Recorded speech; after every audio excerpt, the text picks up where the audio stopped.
Важен ли вопрос Крыма для кандидатов в президенты Украины? Кто из кандидатов в президенты на такой высокий пост имеет программу деоккупации полуострова?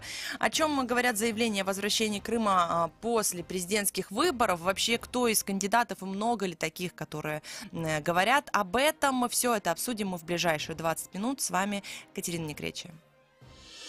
Прямой эфир. Я напомню, что вы можете слушать нас на средних волнах 549 АМ с понедельника по пятницу в 8:35 и в 13:10 по крымскому времени. Если же у вас есть доступ в интернет или на 105,9 FM, вы можете слушать нас на сайте Крым Реалии круглосуточно, а также смотреть видеотрансляции наших эфиров на YouTube и Facebook страницах Крым Реалии. Ну, еще важный момент. Бесплатный номер телефона для жителей Крыма 8 810 06 926. Можете звонить нам, высказывать свое мнение. Также номер телефона для жителей материковой части Украины 044 490 31 18. Ждем ваши звоночки. Тема дня. Ну и сегодня в преддверии уже совсем немного осталось до первого тура президентских выборов Украины. Все говорят о том, что будет 2 тура, потому что рейтинги кандидатов не показывают одного такого лидера, который мог бы набрать свыше 50% голосов украинских избирателей. Но сегодня мы будем говорить также о том, какие обещания в отношении Крыма звучат вот на данный момент. Но начнем мы с черной метки. Да, черная метка вот так вот звучит. Мы не в «Пиратах Карибского моря», мы в украинских реалиях сейчас находимся. И такие новости, вот и такие заголовки, в том числе в нашем информационном пространстве, существуют. С нами на связи Искандер Бариев, член Меджлиса крымско-татарского народа, председатель Комитета защиты прав крымско-татарского народа. Искандер, здравствуйте. Доброе утро. Я уже вижу по новостям, что вы отметились, вы уже вручили, я так понимаю, первые черные метки кандидатам в президенты, которые вчера принимали участие и даже которые не пришли на дебаты, такое ток-шоу новое на UA Суспільном. Скажите, пожалуйста, что это за черная метка и кому же вы вручаете? Сколько у вас претендентов на получение таковой? На данный момент у нас 9 кандидатов, в отношении которых мы определили, что уже необходимо вручать черные метки. Правда, некоторые из них снялись в пользу других кандидатов, но при всем том ситуация не поменялась. Я в данном случае имею в виду Мураева, который снялся в пользу Вилкула. Но сама идея черной метки – это привлечь внимание наших избирателей к тому, что международное движение за деоккупацию Крыма и солидарность с татарским народом четко обозначает тех людей или тех кандидатов, которые не отметили вопрос деоккупации Крыма в своих программах, которые не используют, скажем, или в своей риторике избирательной абсолютно ничего не говорят о Крыме. Но в данном случае, когда мы говорим о 9 кандидатах, первых, которые попали в черный список и, соответственно, начали получать черные метки, здесь мы можем разделить на 2 категории. То есть 5 кандидатов, которые не в программе, не в риторике избирательной, ничего абсолютно не говорят о Крыме. И вторая категория – это 4 кандидата, у которых их риторика, на наш взгляд, она в какой-то мере подыгрывает интересам страны-оккупанту, страны-агрессору. То есть, когда в их риторике мы слышим такие заявления о том, что они восстановят подачу воды, электроэнергии, продуктов питания и любую другую логистику с оккупированным Крымом. Мы со своей стороны стараемся быть объективными, потому что, возможно, у этих кандидатов есть какая-то форма, но мы официально подали письма и через средства массовой информации, через социальные сети, а также почтой направили им официальные письма для того, чтобы получить эту информацию. К сожалению, до 15 марта мы не получили от них никакой информации, поэтому начали их непосредственно включили уже в черный список окончательно и начали вручать черные метки. А вчера действительно мы на теледебатах, поскольку вчера по плану участвовали 3 кандидата, должны были участвовать 3 кандидата, 2 из которых у нас внесены в черные списки. И в данном случае был Александр Мороз и Сергей Каплин, у которых абсолютно ничего не было ни в программе, ни в риторике. Но, конечно же, вчера Александр Мороз публично отреагировал на нашу черную метку. Я думаю, что это очень важно, потому что это дает посыл для других кандидатов. Все-таки еще период агитации продолжается. И, соответственно, может быть, те кандидаты, которые сегодня мало активны или мало говорят, или дистанцируются от темы Крыма, деоккупации Крыма, от темы, связанной с защитой прав человека на оккупированной территории и реализацией коллективного права крымско-татарского народа как коренного, может быть, больше заговорят и больше будут уделять этому внимание. Спасибо вам огромное за то, что вы подключились к нам в эфир в такое утро еще после дебатов. Действительно такая, ну, чисто дебатами назвать нельзя то, что происходило вчера на ЮА Суспільне, да, но это такой вот гибрид дебатов и ток-шоу, и это интересный опыт для общественного телевидения Украины. С нами на связи был Искандер Бариев, член Меджлиса крымско-татарского народа, и по хэштегу Liberate Crimea можно найти вот новости, в том числе про черные метки, которые вот уже Искандер лично даже начал раздавать кандидатам в президенты за то, что они не упоминают в своих программах вопрос полуострова. Ну, а далее в нашем эфире мы поговорим о конкретных кандидатах в президенты, которые уже конкретно высказались. Я скажу вам, немного таких. Мы начнем, конечно же, с тех, кому разные рейтинги пророчат попадание в первую пятерку, там, в первую четверку лидеров, так это точно. И вот кто высказался. Вот у нас есть эксклюзивный комментарий. Юлия Тимошенко дала интервью «Радио Свобода» нашим коллегам, и она поделилась своим видением про Крым, как она вообще это видит, эту ситуацию, что нужно делать для того, чтобы Крым вернулся в Украину, как она сказала. Вот давайте послушаем комментарий кандидата в президенты Юлию Тимошенко.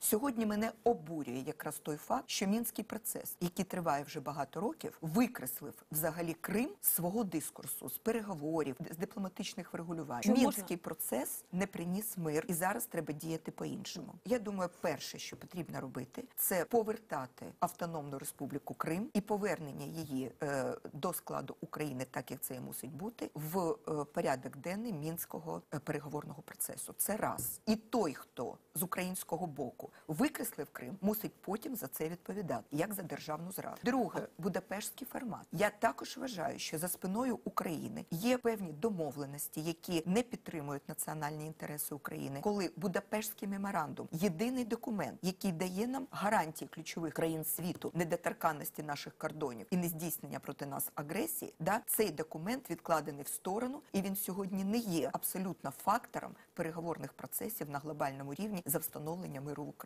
І тому новий президент негайно започаткує переговорний процес в Будапештському форматі, де за столом будуть сидіти не терористи ЛНР, ДНР, а будуть сидіти президенти і прем'єри країн, які нам давали гарантії, і президент України. І будуть вести чітку, зрозумілу дипломатичну розмову, яка, я переконана, закінчиться миром на Донбасі і поверненням Криму. Вот мы слышали Юлию Тимошенко, это фрагмент из интервью «Радио Свобода», которое было опубликовано в понедельник, 18 марта, на сайте «Радио Свободы». С нами на связи сейчас Николай Давидюк, украинский политолог, директор аналитического центра «Политика». Николай, здравствуйте. Так, ждем, должен быть с нами на связи. Да, уже есть. Николай, здравствуйте. Доброго ранку. Ну, смотрите, вы, я думаю, только что слышали этот фрагмент. Юлия Тимошенко говорит про Крым, да, она говорит о том, что Минские соглашения, с одной стороны, не действенны, потому что там нет вопроса Крыма, с другой стороны, то есть Крым туда надо вернуть, она говорит об этом, а потом, говорит, негоже сидеть с террористами за одним столом, поэтому вот надо к Будапештскому меморандуму все страны, которые его подписывали, призвать к тому, чтобы мы таки сели за один стол. В том числе речь, мы понимаем, идет о том, что одна из стран-гарантов это Россия, кстати говоря, да. Вот мы сейчас послушали Тимошенко, потом мы послушаем еще двух кандидатов. Как вы можете отреагировать? Как вы, как политолог, оцениваете такие слова, такие обещания? И реально ли вот такая программа, да, похоже ли это хоть на какую-то программу деоккупации Крыма, то, чего требуют и активисты, в том числе от кандидатов в президенты? То есть есть ли там за что ухватиться? Ну, дивіться, більшість кандидатів зрозуміло, що номінально згадує про повернення Криму, про деокупацію Донбасу, але вони не пропонують конкретний інструментар, або цей інструментар є виключно популістичним. Вчорашня заява Волкера про те, що, наприклад, силовий сценарій, з його точки зору, він там не прийнятний, тому що це може привести до катастрофи. От, а в той же час українські політики знаходять дуже легкі рішення великих, важких глобальних питань. От, і зрозуміло, що вони цим намагаються маніпулювати, посилаючись там на старі документи, які насправді дуже часто вже, з дипломатичної точки зору просто не живі. Наприклад, той же Будапештський меморандум. Тобто те, що здали ядерну зброю, вже, напевно, в якийсь момент треба визнати, як поразку, поставити крапку і йти далі. Навпаки, українські політики це використовують як червону ганчірку, намагаються дразнити український народ. І просто казати, що ось це золота паличка, чарівна паличка, яка потім буде вирішити всі проблеми. Не вирішує вона ці проблеми, і це треба визнати. Конкретних кроків там немає. Плюс все зводиться на одну кучу, змішується і зрозуміло, що потім подається як вигідна позиція того чи іншого кандидата. Але при тому, що більшість з них згадує, мало хто готовий пропонувати якісь реальні речі, реалістичні речі. Більш того, вони намагаються цим маніпулювати, і вони намагаються на цьому грати. Мені здається, що там, якщо не брати там учасників виборів, так, Меджліс, якраз таки той орган, який сьогодні найбільше дбає, про реальні кроки, а кандидати в президенти більше заграють. Більш того, зв'язуючи обіцянки кандидатів в президенти, дуже важливо зробити, щоб якість цих обіцянок зросла інструментально до парламентських виборів. Все рівно, крім президентських, наступні вибори у нас парламентські, тому треба зробити, щоб ці помилки були виправлені, і вже на парламентських ми бачили там більш, скажімо, такі якісні, ґрунтовні, і пропрацьованные решения. Вы вспомнили про Меджлис крымско-татарского народа. Я напомню, что они поддержали действующего президента и кандидата в президенты Петра Порошенко. И совсем недавно в интервью телеканалу «Украина» Петр Порошенко заявил, что Крым будет возвращен Украине. Мы сделаем все возможное, чтобы это было сделано как можно быстрее, сразу же после президентских выборов. И потому что, далее продолжаю эту цитату, ибо вы слышали неоднократное заявление Путина, что до президентских выборов этого делаться не будет, потому что он очень надеется, что будет избран кто угодно, кроме Порошенко. Порошенко называет себя человеком, который фактически главный враг Путина, и что Путин с ним не соглашается садиться за стол переговоров. А буквально вчера, в понедельник, 18 марта, на телеканале ICTV в политическом ток-шоу участвовал президент Украины Петр Порошенко. Вот что он сказал про Крым. Мы с Николаем Давидюком послушаем, потом обсудим. Перше – це розширення санкційного компоненту проти Російської Федерації в зв'язку з окупацією Криму. Друга позиція – це є Азовський пакет санкцій щодо негайної деокупації Керченської протоки і Азовського моря, відновлення свободи судноплавства. Третя позиція – координація зусиль щодо судових процесів, в тому числі в Міжнародному суді Організації Об'єднаних Націй проти Російської Федерації в зв'язку з порушенням низки конвенцій Організації Об'єднаних Націй. Координація цієї роботи на рівні української влади і української держави зроблена. І сьогодні низка позовів, сьогодні буде розширена робота про їх імплементацію. Різноманітні позиції, починаючи від Рахункової палати, яка сьогодні почала обрахунок збитків, які зазнала Україна, і закінчуючи позицію Уповноваженої з питань прав людини. Україна сьогодні буде імплементувати платформу по звільненню Крима з залученням всіх можливих засобів, які знаходяться в нашому розпорядженні. А я оптимістично дивлюся, Росія вимушена буде приймати позицію міжнародного співтовариства, бо плата за невиконання рішень Організації Об'єднаних Націй, за невиконання рішень щодо взятих на себе міжнародних зобов'язань для Росії буде зростати. І впевнений в тому, що це призведе до звільнення Криму політико-дипломатичним шляхом. Дякую. 18 марта на телеканале ICTV Петр Порошенко выступал и сказал о таком. Кстати говоря, там Рифат Чубаров, глава Меджлиса крымско-татарского народа, был также. То есть там фактически присутствовала команда президента, можно так сказать, которые поддерживали его тезисы. Но, тем не менее, эти тезисы звучат, и есть, как будто бы есть такое понимание о том, что делать с Крымом. Николай Давидюк, украинский политолог, с нами на связи. Николай, как вы оцените слова действующего президента и кандидата в президенты Украины? Есть ли там стратегія по Криму? Дивіться, якщо є така суперстратегія і така суперсила, яка могла б звільнити Крим одразу після виборів, чому він нею не скористався протягом ось цих 5 років, коли був президентом? перша річ. Друга, це дуже схоже якраз таки на таку гру «Готовий на все, тільки проголосуйте за мене, і потім я це зроблю». Смотрите, я просто поправлю, что там есть еще вот цитата, которую Украине дал, телеканал Украина дал. Он говорит, что Путин, почему не до президентских выборов, потому что он очень надеется, цитата Порошенко, что будет избран кто угодно, кроме Порошенко, для того, чтобы новая украинская власть приползла на коленях и подарила ему Крым. Моя позиция, не дождутся, мы освободим Крым. Конец цитаты Петра Порошенко. Там ще насправді Путін говорив про те, що він буде варити кашу, тобто він не сказав, що повертатиме Крим, а він буде варити кашу. А Порошенко сказав, що кашу він не варитиме. Ну, насправді, дивіться, важливо навіть не хто стане в Україні президентом, а хто стане в Росії президентом. Бо, скажімо так, не від обрання українського президента сьогодні залежить повернення Криму. А більше все-таки від того, коли зміниться очільник в Кремлі. Мы сейчас об этом поговорим, но я бы хотела, чтобы вы отреагировали на тезисы Петра Алексеевича. То есть вы видите ли там какие-то вот реальные зерна, того, что может прорасти? Зараз ключі повернення Криму знаходяться в Києві. Скажімо так, окремі кандидати проросійські, вони несуть з собою хвилю там забуття, легалізації окупації Криму, ще багато чого. Частина інших кандидатів проєвропейських, вони говорять, що вони готові повертатися. Але сьогодні я не бачу в них інструментаря. І те, що вони говорять, це дуже часто віртуальні речі, якими вони просто маніпулюють заради того, щоб отримати там додаткові голоси.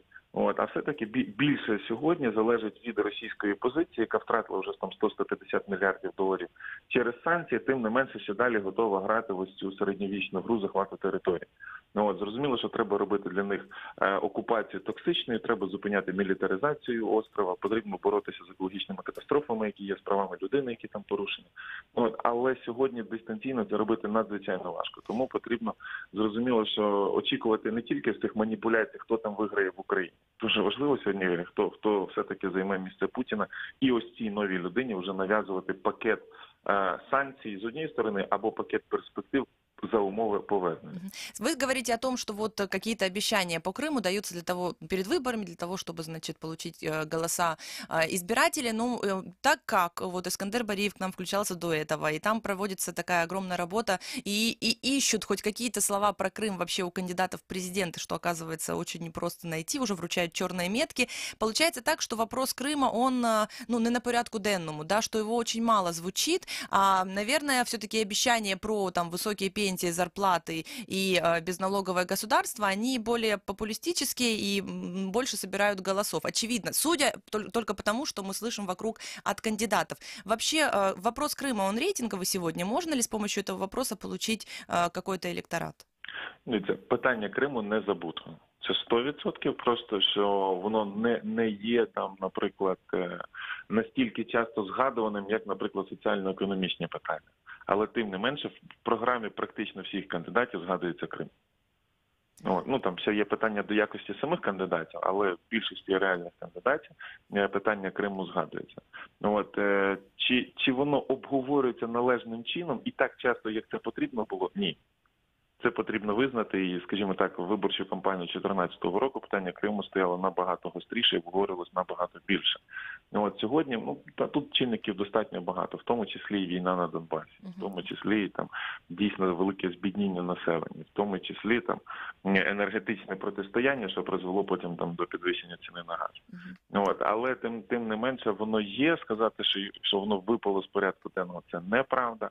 Ті, хто реально претендують там на вихід хоча б в другий тур, або навіть п'ятірка чи десятка, все рівно в них питання Криму стоїть в порядку денному. Один из таких кандидатов, которые находятся там в четверке, в пятерке лидеров по разным вопросам, то есть присутствует, это Анатолий Гриценко, и он сказал в интервью «Радио Свобода», которое было опубликовано несколько недель тому назад, что сейчас в мире никто не знает, включая крупнейших наших партнеров, как вернуть Крым, пока правит Путин. Это есть осознание, что это произойдет, но после Путина. То есть здесь, на этом этапе, надо сконцентрировать максимально усилия на украинской политике, сказал нам Анатолий Гриценко. А вот вчера же, 18 марта вечером на телеканале ICTV, там был также вот Петр Порошенко и Анатолий Гриценко. Не одновременно, а вот после действующего президента. И давайте послушаем, что же по Крыму сказал Анатолий Гриценко, и потом вернемся к обсуждению.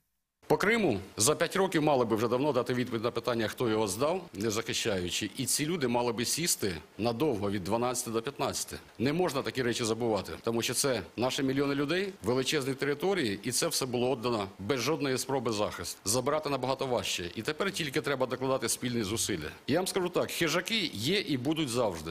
І це не тільки Росія. І хижаки поїдають слабших. Слабшим диктують. І ми бачимо, як останнім часом піднімають голос навіть ті сусіди, які ніколи не дозволяли собі піднімати проти нас голос. Дуже часто і часто несправедливо.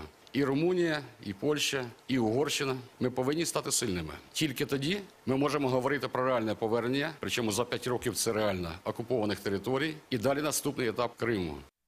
Вот это Анатолий Гриценко, и с нами на связи, напомню, украинский политолог Николай Давидюк. Николай, ну что вы скажете здесь, есть ли у этого кандидата, у Анатолия Гриценко, какие-то четкое понимание о том, что делать с Крымом? Ну, скажімо, дана позиція є більш реалістичною, менш відірваною від землі. Але тим не менше, я б, наприклад, не розділяв би питання Криму і Донбасу. То я не бачу признак, чому ми ці два кейси повинні розділяти. І там в окупації знаходяться українські громадяни. І там джерело агресії Російська Федерація. Только одну лишь территорию Россия признает и считает своей. Я про Крым. Але це проблема Росії. З точки зору проблемності України, це все наша територія, це все наші громадяни і це все російська агресія. А можно ли называть реальным планом в программе то, что вот в принципе есть ожидание того, что власть в России изменится? Вот Путин уйдет, тогда, возможно, будем что-то решать. Сейчас, пока не до этого, ничего делать не будем, потому что Путин нам этого не даст. Я не говорив, що зараз нічого робити не треба. Я передаю вам слова Гриценко. Так, але будь-який план має дедлайни. Тобто, якраз таки початок реалізації плану, якщо говорити про Гриценка, він буде якраз таки при зміні влади. Але це найбільш реалістично, тому що сценарії обміну з Путіним, вони мало ймовірні. Тобто він ішов на це свідомо, він отримав рейтинг і зрозуміло, що якщо він повертає Крим, він втрачає своє політичне обличчя і будь-які політичні перспективи. І це омріяне ним входження в історію, зрозуміло, що накривається, і воно не буде реалізовано. Тому з ним, якраз таки, використовуючи його термінологію, кашу тут в даному випадку не звариш. Але є велика кількість еліт в Росії, які готові будуть його просто визнавати як непридатного президента, повертати ці речі, будувати ліберальну державу і намагатися розвивати економіку, повертати її якраз таки до країн, які заробляють прибутки. І тоді нормально розвивати і політику, і економіку, і з населенням вести зовсім інший діалог. Это вот прям обещание, которое Петр Алексеевич давал на предыдущих выборах в президенты, что надо, значит, уровень экономики и уровень жизни в Украине поднять. Я про Росію зараз скажу, що наступний президент, який буде заходити, для нього буде вибір. Чи далі грати в середньовічну гру окупації територій і отримувати санкції зі всього світу, чи навпаки повернути вкрадені території і розвивати нормально свою економіку. Тобто це вибір для Росії. Для України однозначно вибір це і повернення територій власних, які були окуповані Росією, і зрозуміло, що розвиток економіки. Поки що, наприклад, ми не бачимо там свого часу, який був реалізований в Німеччині сценарій, так, підняття якісного рівня життя там в Західній Німеччині для того, щоб там люди перебігали, перетікали і зрозуміло, що підтримували Західну Німеччину. Поки що у нас цього такого якісного стрибка не запропоновано. Так, є якісь речі, які, наприклад, там Україна може подавати, в тому числі там український паспорт, в тому числі там якісь реформи, там які можуть бути показовими, там типу децентралізація державних закупівель, багато чого іншого. Але от якісного стрибка там в доходах, так, щоб сказали кратно, там от було $300, стало 1200. Такого немає. Спасибо вам огромное за то, что подключились к нам в эфир. Николай Давидюк, украинский политолог, директор аналитического центра «Политика» в нашем эфире. И мы сегодня говорили о том, буквально вот цитат нескольких кандидатов в президенты, и рассуждали о том, что они говорят, насколько это реально. Я обращаю ваше внимание, что на сайте Крым Реалии и на сайте Украинской службы Радио Свобода есть очень много материалов на эту тему. Кто из кандидатов каким считает Крым, украинским, не украинским, это также присутствует на Радио Свобода. Оставайтесь с нами, с вами была Катерина Некреча. Эта тема, конечно же, еще будет актуальна, много раз мы будем об этом говорить, потому что уже 31 марта 2019 года украинцы пойдут на выборы президента.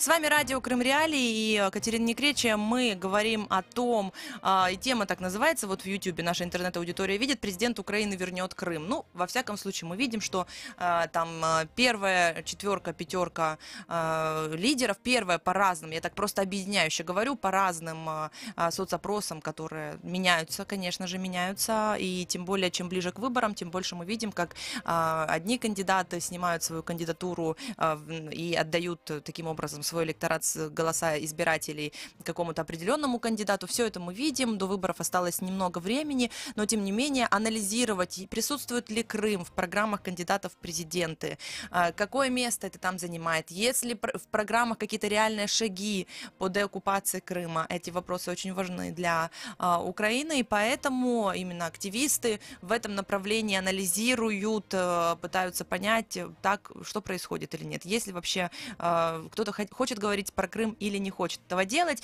Есть на сайте, например, Радио Свобода вот такой материал, чей Крым, отвечают 18 кандидатов в президенты. Это буквально такой блиц-блиц. Вот, например, несколько моментов. Там Дмитрий Гнаб, который в результате снял свою кандидатуру и отдал предпочтение таким образом Анатолию Гриценко, он сказал, украинский есть и будет. Анатолий Гриценко сказал, украинский, но мы должны за это побороться. Есть такой кандидат Александр Данилюк, и он сказал украинский.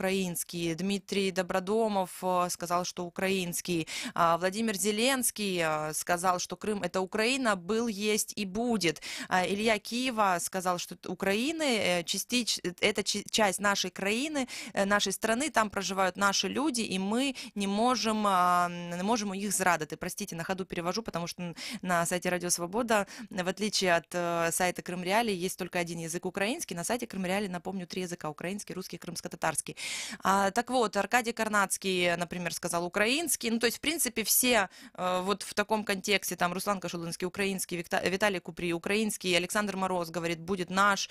Евгений Мураев, например, который также снял свою кандидатуру, значит, я дал свое предпочтение Александру Вилкулу, сказал, что странно, почему вы до сих пор не знаете ответа на этот вопрос, Крым украинский, вот, но, собственно, да, вот такие мнения. Валентин Наливайченко был и будет частью Украины, Роман Насиров, наш Крым — это Украина, Андрей Садовый тоже снял свою кандидатуру, сказал, что украинский, Сергей Тарута говорит, безусловно, Крым — это Украина, тоже снял свою кандидатуру. Александр Шевченко говорит, что Крым — это неотъемлемая часть Украины. Геннадий Балашов говорит, Крым украинский. Роман Бессмертный говорит, украинский. Это материал на сайте Радио Свобода, и это такой проект «Президент ЮА». И в рамках этого проекта Радио Свобода задает вопросы кандидатам, в том числе вопросы о том, чей Крым. Да? Ну, спустя 5 лет этот вопрос актуален и для Украины, для соседней России, в принципе, для самого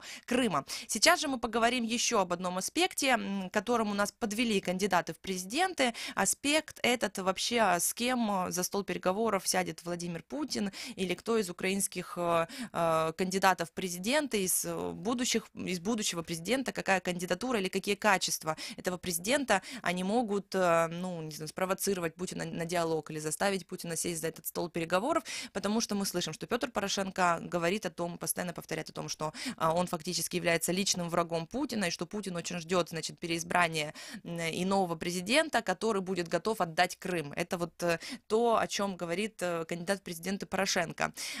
Кандидат в президенты Гриценко, мы слышали, сказал о том, что значит, ну, сейчас надо ждать, и международное сообщество, в общем, никто не понимает, что делать. Вот Путина не станет, тогда будет, собственно, о чем говорить. Пока надо развивать свою страну. Вот такие мнения звучат, да. Но мы слышали также мнение, например, Владимира Зеленского, который в интервью Дмитрию Гордону, как раз когда он объявил, что вот идет в президент, он сказал, что надо договариваться хоть с чертом лысым. Такие фразы тоже звучат в украинском политикуме. И сейчас с нами на связи Ольга Курносова, российский оппозиционный политик, политэмигрант. Ольга, здравствуйте. Здравствуйте.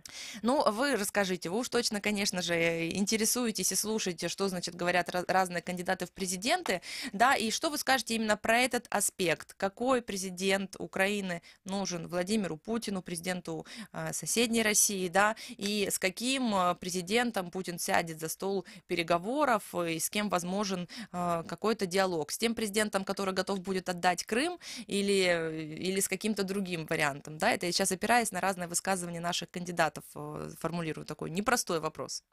Ну, собственно, Путин сам говорил, какой президент ему нравится. Насколько я помню, он произносил фамилию, по-моему, Александра Вилкула и кого-то еще из оппозиционного блока.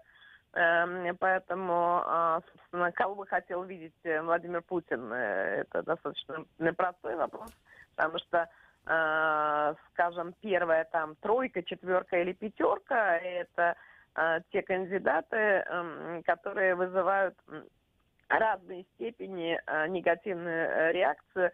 И, собственно, мы видим это по высказываниям как на российских каналах, так и лично от Владимира Путина. Например, Владимира Зеленского, он вообще перепутал фамилию, назвав его Зелинским. Ну, понятно почему. У него такой был, есть такой известный экономист российский, который работал в правительстве, Анатолий Зелинский. Вот, видимо, Путин фамилии перепутал. Но все это, конечно, говорит о том, что очень внимательно отслеживают в Кремле рейтинги и очень боятся, что, собственно, президент украинский, тот, который Украина изберет, будет ровно так же жестко относиться по всем вопросам, как это есть и сегодня. А я совершенно уверена, что вне зависимости от того, какой президент будет, легче с ним Россия разговаривать точно не станет. Ну, смотрите, тут дело в том, что происходит такой вот, вы назвали конкретные имена конкретных кандидатов, да, из оппозиционного блока, который, вот, по вашему мнению, с которым бы Путин пошел за стол переговоров, сел, да, многие говорят о том, что это Юлия Тимошенко как раз, и многие ссылаются на то, что вот у них давние отношения, хоть они последний раз там виделись там в 2009 году, но, тем не менее, что вот они там, есть видеофрагмент, где Юлия Тимошенко хихикала, да, и теперь вот ей оппоненты политические это все время вспоминают, и, значит, на этом делают ударение, что вот, мол, она будет хихикать. Ну, вот это реально звучит от ее оппонентов разных, кстати, да, разных, проходных, непроходных и прочее. Ну, такой вот есть момент. Есть ли личность какая-то, да, которую бы, если мы говорим кроме вот тех фамилий, которые вы уже указали, с которыми бы Владимир Путин вот хотел бы действительно общаться, потому что он считает, что там возможно договориться? Или есть какие-то качества этого президента, которые важны для Владимира Путина? Ну, самое главное качество, которое, наверное, важно для Владимира Путина, это, я не знаю, такая, знаете, доверчивость, переходящая в идиотизм, да, потому что самое главное, что любит делать Владимир Путин, это, собственно, говорить одно, а делать совершенно другое. Поэтому я вообще не понимаю, по большому счету, какие переговоры в сегодняшней ситуации возможны вообще. На мой взгляд, переговоры будут возможны только в том случае, когда Россия сделает хоть какой-то шаг в каком-то направлении, ну, хотя бы отпустит украинских заложников. И, собственно, например, об этом вести переговоры просто необходимо, хотя я просто не вижу, где там эти переговорщики. Поэтому я не случайно говорю, что в первой там тройке, четверке или пятерке я не вижу таких кандидатов, которые были бы удобны Владимиру Путину. Что касается Юлии Тимошенко, ну да, конечно, у нее есть такой опыт взаимодействия, но просто сейчас совершенно другие условия, поэтому не думаю я, что она тоже сильно удобна для Кремля сегодня.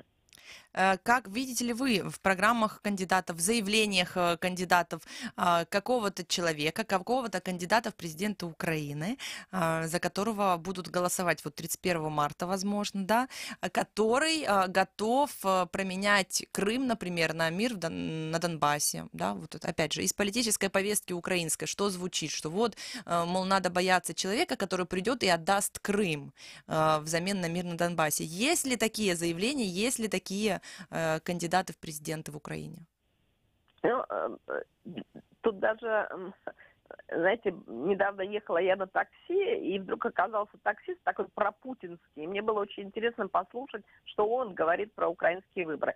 Но, собственно, он тоже, как самого хорошего для него кандидата, упоминался того же Александра Вилкула. Поэтому я не случайно, так сказать, вспоминаю там эту фамилию там других, оппозиционный блок.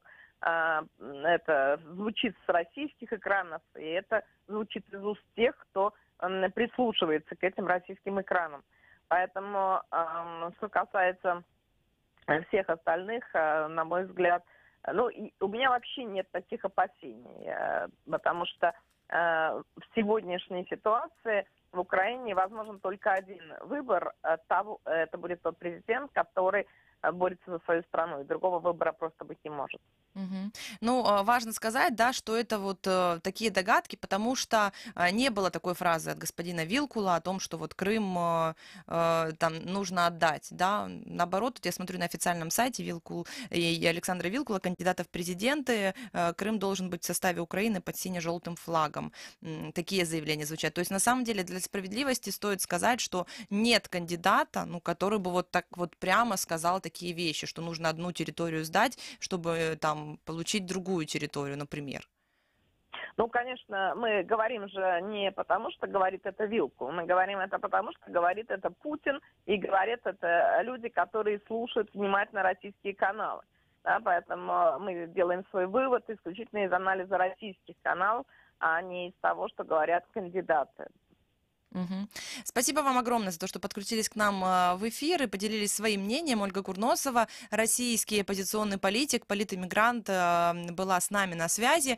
Это радио Крым Реалии, и сегодня мы говорили о крымском вопросе, о крымском вопросе из уст кандидатов в президенты Украины. Напомню, 31 марта состоятся выборы, и на самом деле есть возможности для крымчан проголосовать. На сайте Крым Реалии есть подробные инструкции, что нужно сделать. Конечно, для этого нужно сделать 2 выезда на материковую часть Украины. Один раз для того, чтобы значит, зарегистрироваться, да, там, где вам удобно, в каком городе, населенном пункте, избирательном участке вам это удобно сделать, и второй для того, чтобы проголосовать, но это только первый тур выборов 31 марта, да, потом второй, то есть, по сути, три поездки должно быть на материк.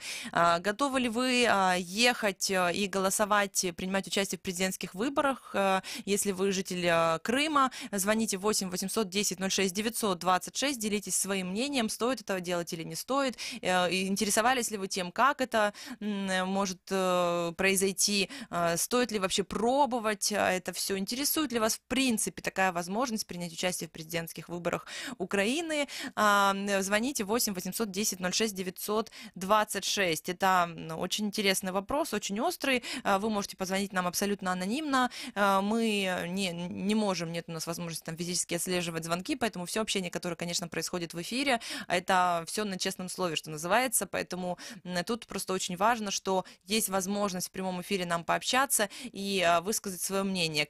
Следите ли вы за избирательной повесткой? Следите ли вы за тем, что говорят кандидаты в президенты? Важно ли вам присутствие вопроса Крыма? Да, в этих программах, в этих заявлениях. Этот вопрос стоит остро. Мы видим, что он стоит остро не только на, позволю себе, возможно, нелепую шутку, на песенных каких-то конкурсах и отборах национальных, но этот вопрос стоит очень остро, конечно же, во время главных выборов в стране, выборов президента Украины.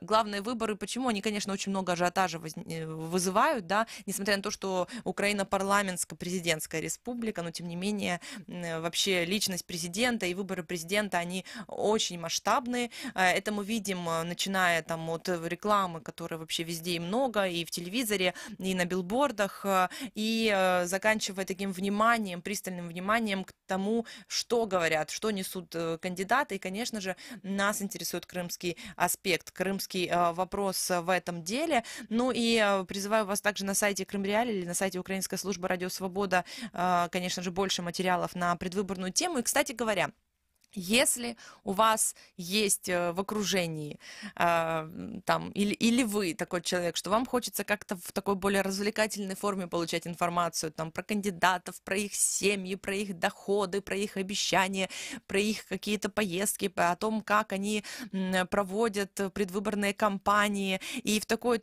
получать эту информацию не в новостной форме строгой, да, а в более неформальной, это все можно сделать. На Радио Свобода Украинская служба сделала проект, который называется Newsroom. Это возможность просто для YouTube аудитории поучаствовать в таком неком другом формате подачи выборной темы, очень важной политической темы. На странице YouTube Радио Свобода или же на странице в Фейсбуке можно, значит, каждый вечер с понедельника по пятницу в 18 часов по Киеву, значит, в 19 часов по Крыму, если вы находитесь в Крыму, смотреть этот проект. То есть это в такой блогерском легком формате подача информации идет о том, что себе думают кандидаты, чем они живут, как они ездят по городам. Есть там также, каждую пятницу выходит интервью с каким-то конкретным кандидатом. Я знаю, что коллеги Радио Свобода разослали приглашение вообще всем, приглашение об интервью, о том, чтобы провести день с кандидатом, многим, всем, в принципе, кандидатам в президенты. И есть эти материалы все на YouTube-странице.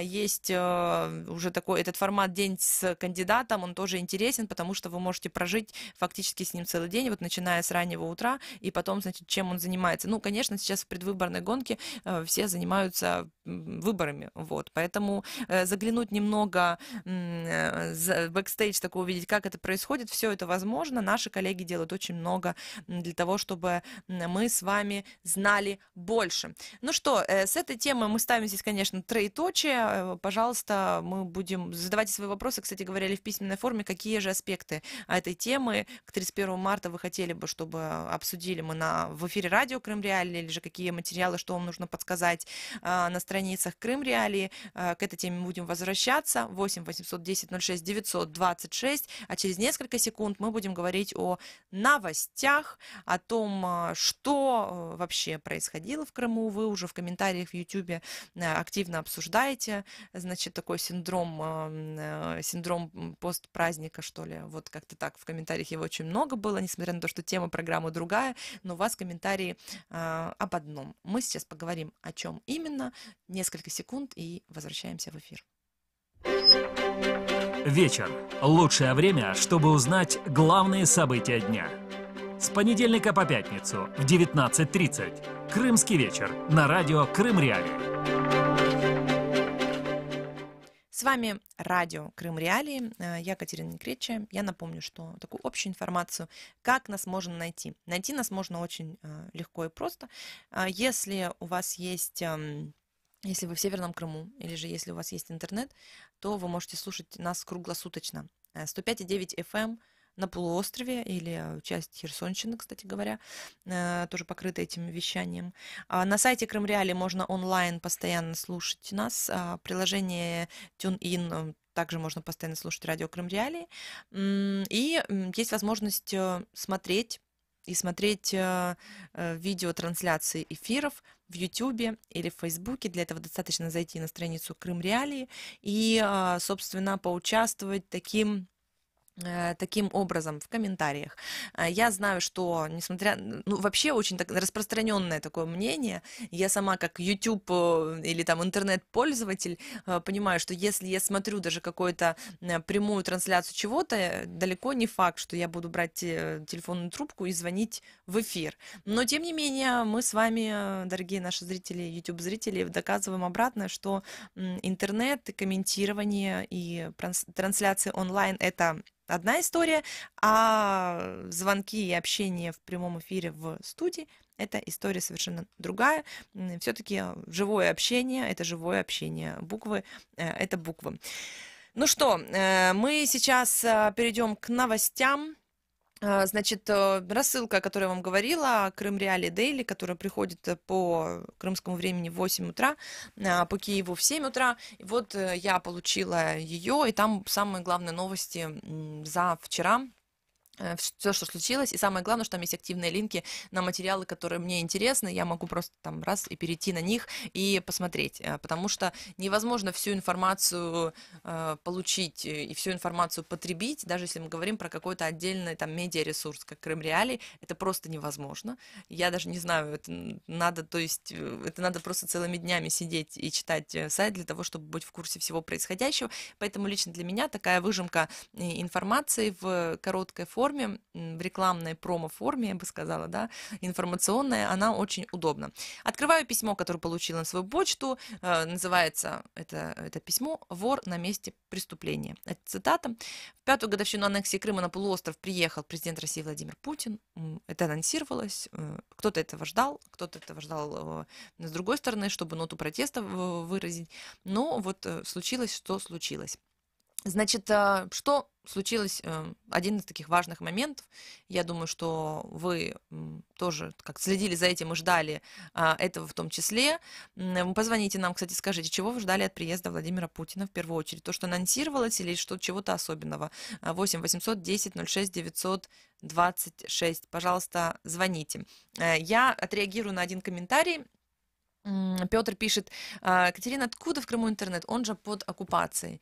Я не знаю, Петр, вы иронизируете, и вы из Крыма, или вы просто не иронизируете и как раз интересуетесь этим вопросом. Я напомню, что в нашем эфире мы говорили об этом. Мы говорили об этом по мотивам телевизионного расследования наших коллег из телепроекта Крым Реалии, откуда в Крыму интернет частично, судя по тому, что удалось узнать журналистам и специалистам, частично интернет из неподконтрольных ныне Киеву районов Луганской, Донецкой области, частично он из соседней России. Вот таким образом. Это отдельно интересная тема. Можете на сайте Крым Реалии посмотреть, нагуглить этот материал, найти. Так вот, давайте к Владимиру Путину. Что случилось 18 марта 2019 года? Путин дал команду на запуск 2 новых электростанций: Балаклавская ТЭС в Крыму и Таврическая ТЭС в российской Тамане. После этого поехал в Симферополь на празднование так называемого, значит, воссоединения. МИД Украины осудил новый визит Путина в Крым, заявил, что, далее цитата, «никакие поездки российских чиновников в Крым не изменят его украинский статус». Конец цитаты. Страны НАТО сделали заявление, в котором призвали Россию вернуть контроль над Крымом Украине. Крым Реалии собрали в одном материале все, что происходило в Крыму в 5-летие аннексии, а также собрали то, какие реакции были, собственно, в Украине и в мире, да, что немаловажно. Этот материал не маленький, я тут же перешла на него по активному линку. «Главное за сутки» называется он это был живой журнал. Это, кстати, интересный момент, когда что-то вот происходит, да, там, например, кто-то дает важную пресс-конференцию, или что-то, какая-то важная конференция происходит, какое-то событие, там, подиевы, да, как что-то вот такое происходит, нам надо за этим следить, и у нас мы используем на сайте Крым Реалии, на сайте Радио Свобода активно этот формат живого журнала, когда постоянно под одним и тем же материалом дополнение идет, что происходит, какие цитаты, какие заявления, такой, ну, как сказать, кто пользуется Твиттером, когда ты в Твиттере там постоянно какую-то тему ищешь новости, а здесь, получается, все под одним линком собрано, да, живой блог вот такой вот есть. Достаточно интересное, понятное дело, событий, есть визуализации, есть фото, есть эфир, там прикреплен радио Крым Реалии, в том числе там утром мы вчера говорили о каких-то темах, говорили мы и вечером вчера, Александр Янковский с коллегами говорил о том, ну, и анализировали, какие новые обещания прозвучали от Владимира Путина в том числе. И это все собрано в одном материале, что удобно. Также есть видео запуска этих ТЭЦ. И, ну, вот посмотрим, на самом деле, после этого вопросы с электроснабжением полуострова будут ли удовлетворены в полной мере. Вот так вот я скажу, да, потому что вы знаете, не мне вам рассказывать, что есть некие проблемы в этом вопросе. И, конечно же, очень многие на полуострове ждут улучшения в этом смысле полной энергетической независимости от материковой Украины. Есть такие комментарии, есть такие заявления. Так, далее, значит, самое интересное, что, ну, кому-то, может быть, кто-то этого и не знал, кто-то этого никогда не забудет, да, а кто-то, может быть, упустил какие-то факты из виду. Это важно, что было 18 марта в Крыму 5 лет тому назад. Да, значит, 18 марта – это день, когда Владимир Путин подписал с новой так называемой крымской властью договор о так называемом присоединении полуострова к России. Этот день, кстати говоря, 18 марта, когда 2014 года, когда в Симферополе похоронили активиста Ришата Аметова, который стал первой гражданской жертвой крымской самообороны, так называемой. И, собственно, тоже еще, то есть, когда говорят о том, что Крым бескровно был взят, да, или отошел России, разные формулировки, есть еще и убийство украинского военного Сергея Кокурина, и хроника дня 5-летней давности также есть на сайте Крым Реалии. Дневник оккупации Крыма называется эта рубрика, которую ведет мой коллега Сергей Громенко. И очень важный момент, что вот есть картина определенного дня, и есть те жертвы, которые были, и те смерти, которые были, и те убийства, не просто смерти, да, те убийства, которые были в результате оккупации и аннексии полуострова. Кто такой Ришат Аметов, кто такой он, очень много материалов на нашем сайте, кто такой Сергей Кокурин, украинский военный, и что, собственно, случилось. Но я сейчас, наверное, все-таки зайду на этот материал, и потому что это следует знать. Я вот замечаю, что когда вы нам иногда дозваниваетесь, вы какие-то факты абсолютно вот не знаете, да, а это происходило в Крыму 5 лет назад, вот рядом с вами. Поэтому, пожалуйста, приходите на сайт Крым Реалии для того, чтобы просто поинтересуйтесь. Если вы были в одном окружении, у вас была одна картинка, если вы там как бы радовались каким-то вещам, посмотрите, пожалуйста, что делали ваши соседи в этот момент, что с ними происходило, да, и почему происходили вот эти убийства, которые не расследованы российской властью на полуострове. И, собственно, есть еще материал на сайте о том, нелегитимный и непризнанный референдум, в кавычках, который состоялся в Крыму 5 лет назад. Почему его в Украине и в мире называют нелегитимным, почему его не называют референдумом без кавычек, да, в утвердительной форме.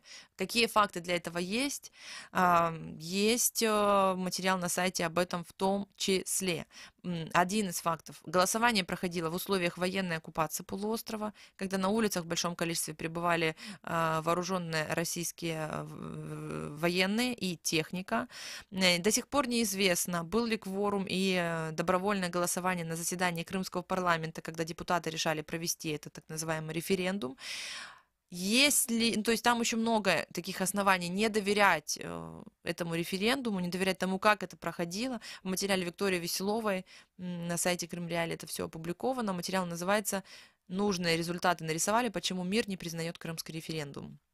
Такой вот заголовок цитата, и на самом деле это тоже важно понимать в том плане, что важно как-то изучить немного другую точку зрения, если у вас иная, да, просто посмотрите факты, разные факты и сопоставьте их. Я понимаю, что каждый из нас имеет только там 2 глаза и находится в той ситуации, в которой ситуация ныне находится, там в той географической какой-то геолокации, да, или же в том информационном пространстве, но если вы пользователь интернета, у вас есть прекрасная возможность изучить, что происходило у вашего соседа, что происходило в вашем Крыму, да, и на самом деле Это очень такие важные факты, то есть собрано в этом материале просто и хронология, да, и разные имена, фамилии называются людей, которые участвовали в этом во всем процессе, и на самом деле фактов о том, что вообще происходило с бюллетенями, про военных, которые стояли с автоматами, не было наблюдателей, да, и, собственно, была ли явка или не было ее, да, потому что показатели очень высокие в итоге оказались. А была ли явка, например, Мустафа Джемилев говорил, что не было больше 30% явки на этом так называемом референдуме. В то же время, как официальные данные гласят, там под 90 вообще процентов, да, под 90 явка избирателей достигла по официальным, значит, данным 89,5%. Что происходит, почему такие разные мнения, все это на сайте Крым Реалии, в разных наших материалах, публикациях, пожалуйста, ищите. Это радио Крым Реалии, 105,9 FM, слушайте нас в Крыму круглосуточно. С вами была Катерина Некрич, оставайтесь с нами, ибо мои коллеги продолжат этот эфир.